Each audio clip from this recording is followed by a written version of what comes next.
Hello बच्चों, हम लोग पढ़ रहे हैं breathing and exchange of gases. Breathing और एक्सचेंज ऑफ गैसेस में हम लोग 2 पार्ट्स पढ़ चुके हैं।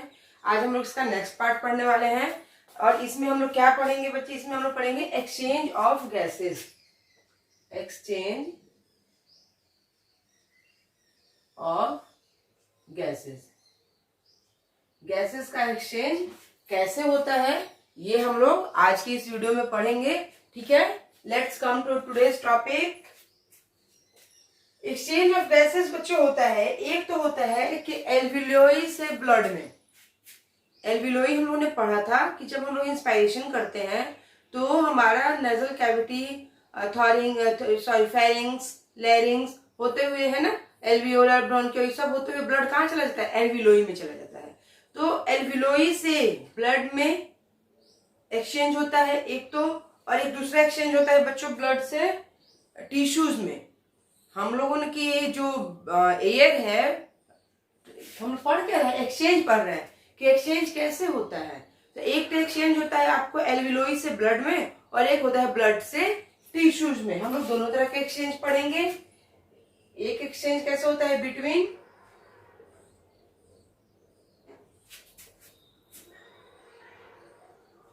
एल्वियोलाई, between alveoli and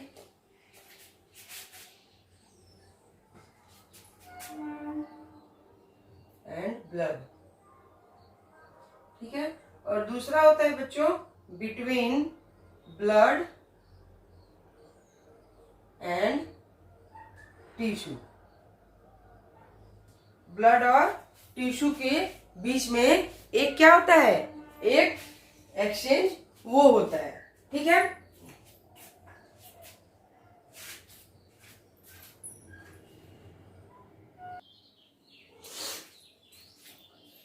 एक क्वेश्चन आता है बच्चे। क्वेश्चन क्या आता है कि how do gaseous exchange takes place. Gaseous exchange जो होते हैं वो कैसे होते हैं? तो वो होते हैं बच्चे oxygen and CO2, O2 and CO2 are exchange in the sides. किस साइड से?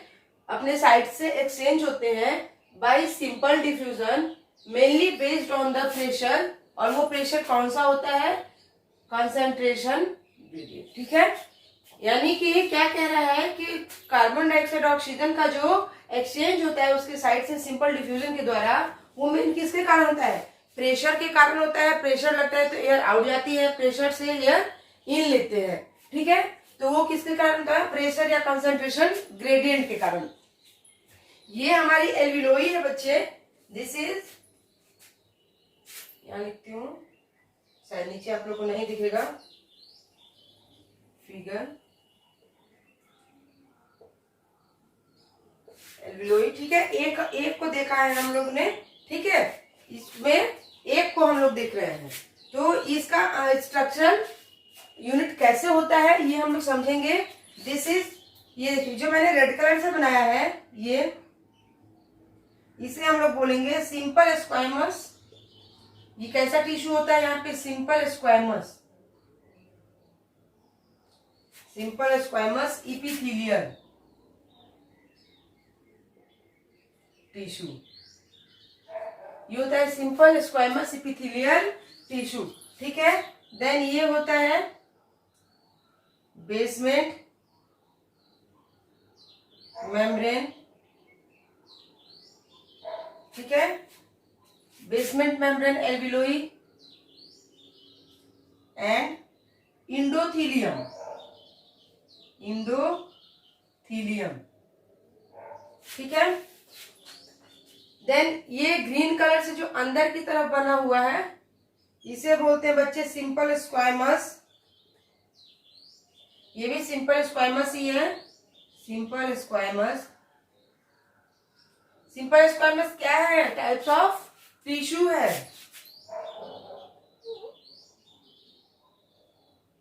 Simple squamous epithelium.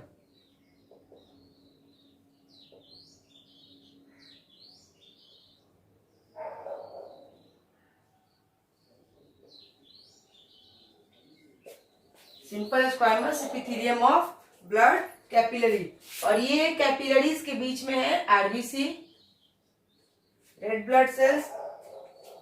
ये जो कैपिलरी है बच्चे कौन सी, सिंपल स्क्वायम, ये सिंपल स्क्वायमस एपिथेलियल टिश्यू वाली, और ये दोनों के बीच का डिफरेंस कितना होता है, ये दोनों के थिकनेस जो होती है दोनों के बीच की, ये होती है 1 mm थिकनेस, कितनी होती है 1 mm, ठीक है। ये आरबीसी जो है, ये आरबीसी से क्या होता है, एल्वियोलाई में कार्बन डाइऑक्साइड जाता है, ठीक है, और एल्वियोलाई से इसी आरबीसी में ऑक्सीजन, एक मिनट डायरेक्शन गलत हो गई बच्चों, ऑक्सीजन आता है ना,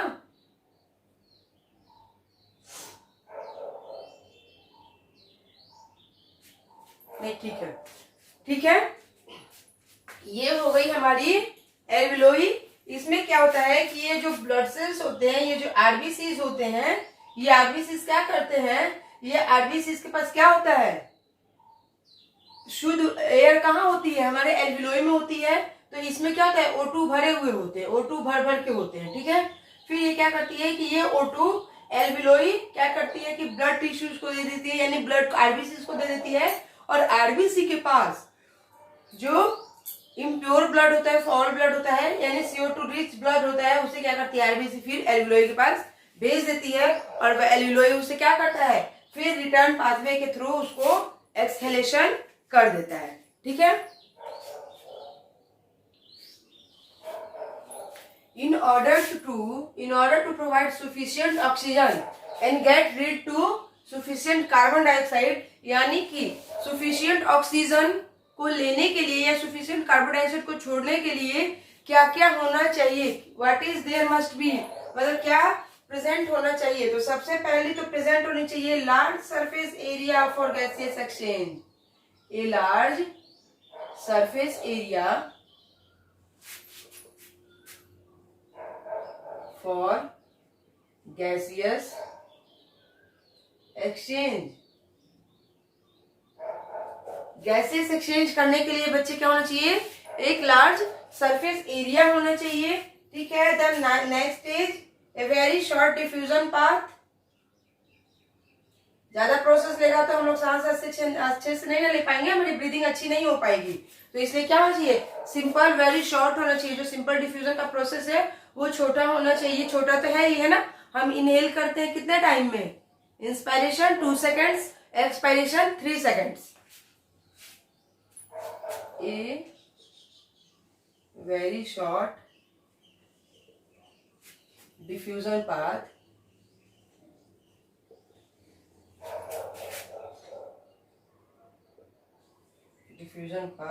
between किसके बीच में, एल्वियोलर एयर एंड ब्लड। काफी सिंपल और काफी शॉर्ट डिफ्यूजन होना चाहिए। तो डिफ्यूजन तो शॉर्ट होता है, ये कैसे होता है कि तुरंत नेजल कैविटी से होते हुए ब्लड एयर कहाँ पहुंच गया, एल्वियोलाई में, एल्वियोलाई से उसे कहाँ पहुंचा दिया, आरबीसी में, आरबीसी ने तुरंत CO2 रिटर्न किया, और फिर वो क्या हुआ, रिटर्न पाथवे के थ्रू, एक्सहेलेशन पाथवे के थ्रू हमारे नेजल कैविटी से बाहर हो गया, और इस प्रोसेस को होने में लगे कितने, ओनली 3 सेकेंड्स, ठीक है।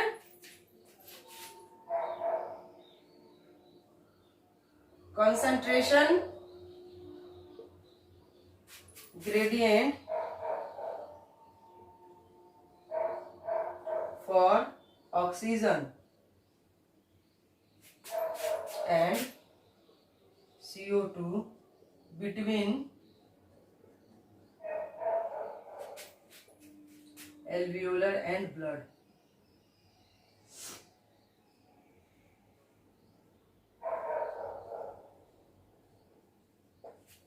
कंसेंट्रेशन ग्रेडियंट होना चाहिए ऑक्सीजन का और कार्बन डाइऑक्साइड का एल्वियोलर और ब्लड के बीच में, ठीक है।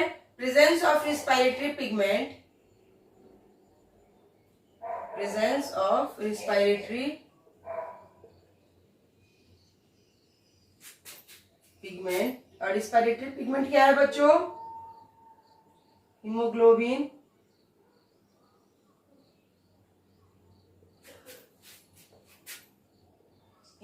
increase the O2 and CO2 carrying capacity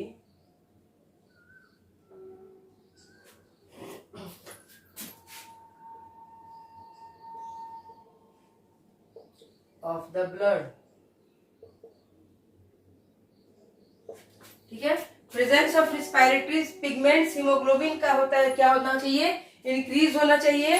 किसके लिए? O2 और CO2 के लिए। उनके O2 और CO2 को कैरी करने के लिए उसके पास कैपेसिटी होनी चाहिए। किसके पास? हीमोग्लोबिन के पास। The moist and large respiratory membrane.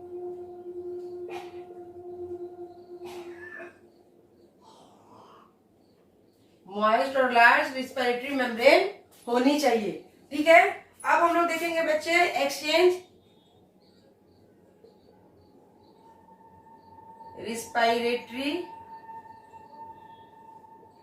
Gas. Respiratory gas कौन सी होगी? ऑक्सीजन होगी, कार्बन डाइऑक्साइड होगी। ठीक है। एटमॉस्फेरिक एयर क्या होता है? कितना होता है? एटमॉस्फेरिक एयर, एटमॉस्फेरिक एयर का वॉल्यूम होता है बच्चे 159 ऑक्सीजन का और 0.3 किसका? 0.3 होता है बच्चे कार्बन डाइऑक्साइड का। और ये जो होता है वैल्यू ये होती है mmHg में, mmHg। ठीक है, mmHg में।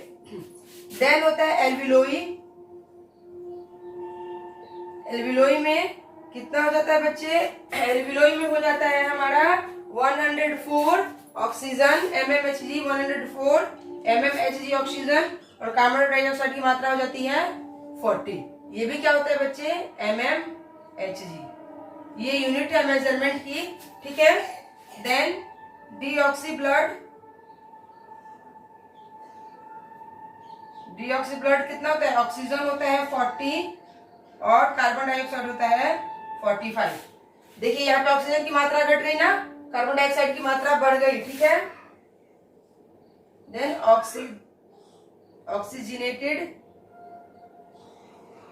Oxygenated blood. ये कितना होता है? ऑक्सीजनेटेड है तो ऑक्सीजन की मात्रा ज्यादा होगी 95, और ये होता है हमारा 40।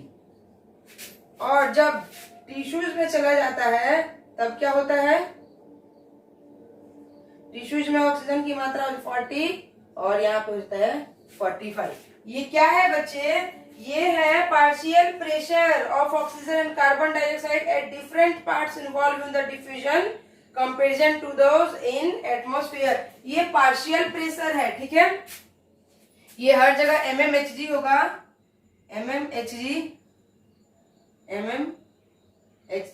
ठीक है, ये हर जगह mmHg होगा। और ये पार्शियल प्रेशर है। गैस कौन कौन सी? Oxygen, carbon dioxide. एटमॉस्फेयर में इसका पार्शियल प्रेशर 159 mmHg होता है और कार्बन डाइऑक्साइड 0.3 होता है।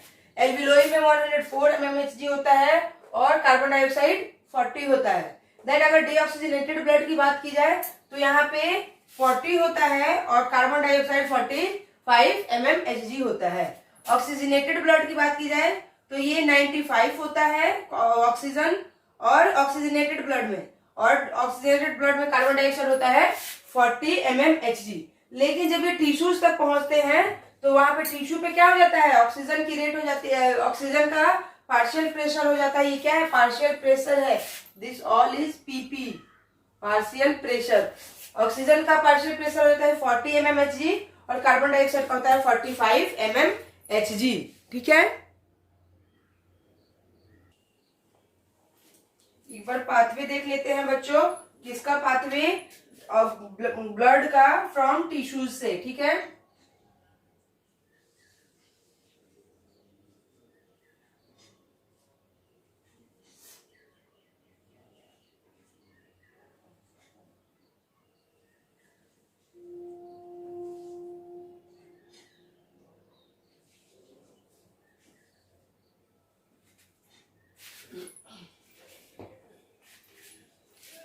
ये है हमारी राइट ऑरिकल, ये है लेफ्ट ऑरिकल, ठीक है। ये है राइट वेंट्रिकल, ये है लेफ्ट वेंट्रिकल, ठीक है। अब मेन राइट वेंट्रिकल नहीं समझना है, अब समझना है इसका पाथवे। ये है हमारी एल्वियोलाई, ठीक है। तो हमें क्या समझना है, इसका पाथवे समझना है। ये यहां से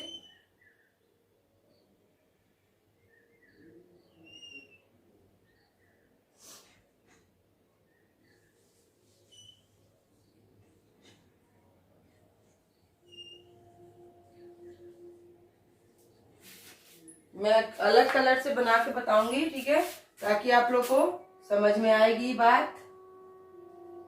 1 मिनट पहले कंसंट्रेट होके डायग्राम बना लेने दीजिए।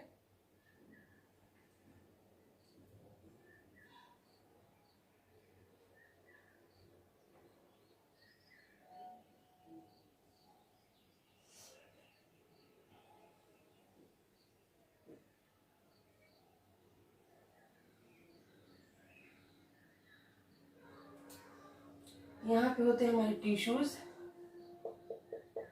ठीक है।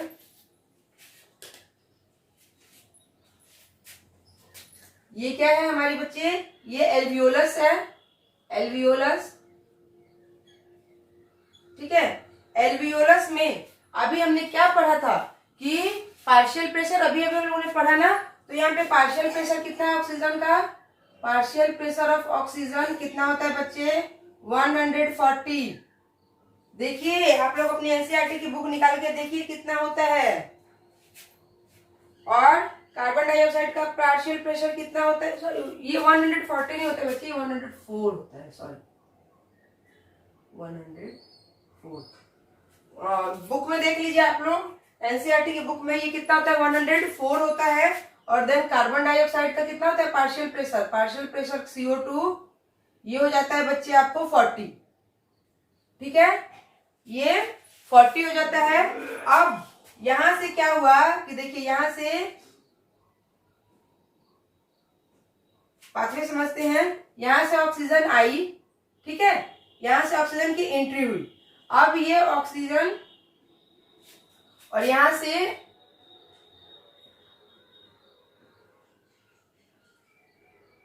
एल्वियोलाई से क्या निकलेगा,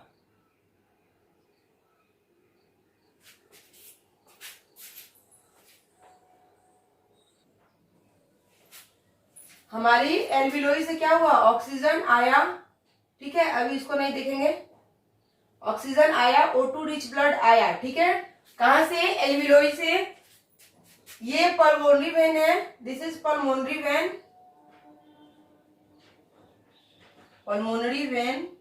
और पल्मोनरी वेन के थ्रू होते हुए कहां चलाया, ये आगे बच्चों लेफ्ट ऑरिकल में, ठीक है। इसकी एंट्री होगी लेफ्ट ऑरिकल में, किसकी, ऑक्सीजन की, ठीक है। लेफ्ट ऑरिकल से ये कहां चलाया, लेफ्ट वेंट्रिकल में। और लेफ्ट वेंट्रिकल से फिर निकल के ये बाहर आ रहा है, कौन आ रहा है, ऑक्सीजनेटेड ब्लड। लेफ्ट वेंट्रिकल से निकल के कहा है ऑक्सीजनेटेड ब्लड, हमारे टिश्यूज में आ गया, ठीक है। यहां तक आई बात समझ में। This is systematic artery,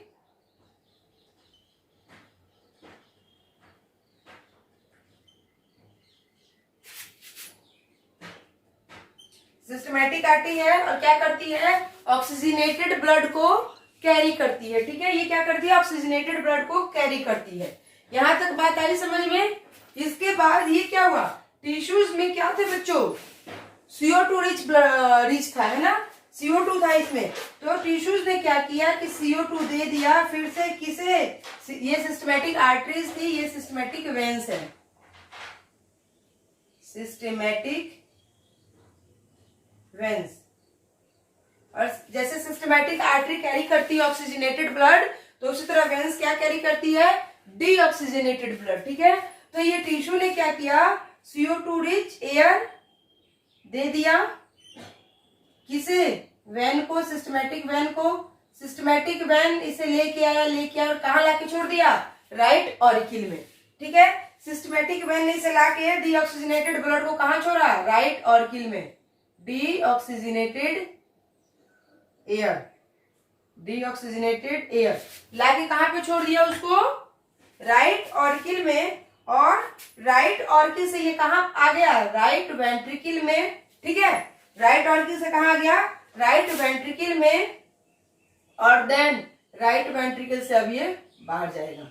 right ventricle से क्या हुआ, राइट वेंट्रिकल से ये oxygen carbon dioxide rich air, CO2 rich air कहाँ चली आई हमारी, ये क्या है बच्चों, ये पल्मोनरी वेन थी और ये पल्मोनरी आर्टरीज है, पल्मोनरी आर्टरी, ठीक है। तो ये क्या हुआ, यहाँ पे एयर कहाँ चली आई, हमारे पल्मोनरी आर्टरी में, और पल्मोनरी आर्टरी ने इसे कहाँ भेज दिया, फिर से एल्विलोई में, एल्विलोई में क्या आ गया, CO2 आ गया, ठीक है। अब यहाँ पे जो पार्शियल प्रेशर था पल्मोनरी आर्टरी का, अभी मैंने आप लोगों को पढ़ाया, पल्मोनरी आर्टरी में पार्शियल प्रेशर कितना था बच्चे, यहाँ पे था पार्शियल ऑक्सीजन का प्रेशर 159 और पार्शियल CO2 का प्रेशर था यहाँ पे 0.3, ठीक है। कहाँ, एटमॉस्फेयर में, ये क्या है, आउटर ईयर है, एटमॉस्फेयर है, तो एटमॉस्फेयर में ऑक्सीजन का पार्शियल प्रेशर 159 था और कार्बन डाइऑक्साइड का पार्शियल प्रेशर क्या था, 0.3 था। तो यहां तक कहानी आई सबकी समझ में। अब देखिए, अभी मैंने पार्शियल प्रेशर पढ़ाया ना, तो ये सिस्टमैटिक आर्टरीज जो थी, सिस्टमैटिक आर्टरीज का पार्शियल प्रेशर कितना था बच्चे, partial pressure of oxygen 95 mmHg और पार्शियल प्रेशर ऑफ CO2 कितना था, 40 mmHg, ठीक है। ये टिश्यूज है, ठीक है, टिश्यूज में बताइए बच्चे फटाफट, पार्शियल प्रेशर क्या था, पार्शियल प्रेशर था ऑक्सीजन का, पार्शियल प्रेशर था ऑक्सीजन का 40 mmHg और ऑक्सीजन कार्बन डाइऑक्साइड का पार्शियल प्रेशर था बच्चे 45 mmHg, ठीक है। अब सिस्टमैटिक वेन जो थी, जो कैरी कर रही है डीऑक्सीजनेटेड ब्लड को, उसका पार्शियल प्रेशर कितना है, partial pressure of oxygen 40 mmHg और यहाँ पे क्या था, partial pressure of carbon dioxide 45 mmHg, ठीक है। तो ये था हमारा पार्शियल प्रेशर। और अभी हम लोगों ने किसका डायग्रामेटिक रिप्रेजेंटेशन देखा, हम लोगों ने देखा exchange of gases at the alveoli in the blood tissue, ठीक है। किसका देखा, एल्वियोलाई से ब्लड टिश्यू में एक्सचेंज ऑफ गैसेस कैसा होता है, उसका डायग्रामेटिक रिप्रेजेंटेशन हम लोगों ने देखा। और सबका हम लोगों ने देख लिया कि हमारे एटमॉस्फेरिक प्रेशर, एटमॉस्फेयर में पार्शियल प्रेशर कितना है, एल्वियोलाई में कितना है, सिस्टमैटिक आर्टरीज में कितना है, देन टिश्यूज में कितना है और सिस्टमैटिक वेन में कितना है, और ऑक्सीजनेटेड ब्लड और डीऑक्सीजनेटेड ब्लड का पाथवे कैसा है। आई बात समझ में, किसी को कोई प्रॉब्लम? आज के वीडियो में बच्चे हम लोग इतना ही पढ़ेंगे, बाकी इसके नेक्स्ट पार्ट जो है वो हम लोग कल के वीडियो में पढ़ेंगे, ठीक है। आज का वीडियो हमारा इतना ही रहेगा, मिलते हैं कल इसके नेक्स्ट पार्ट के साथ। तब तक के लिए thank you so much, meet you tomorrow.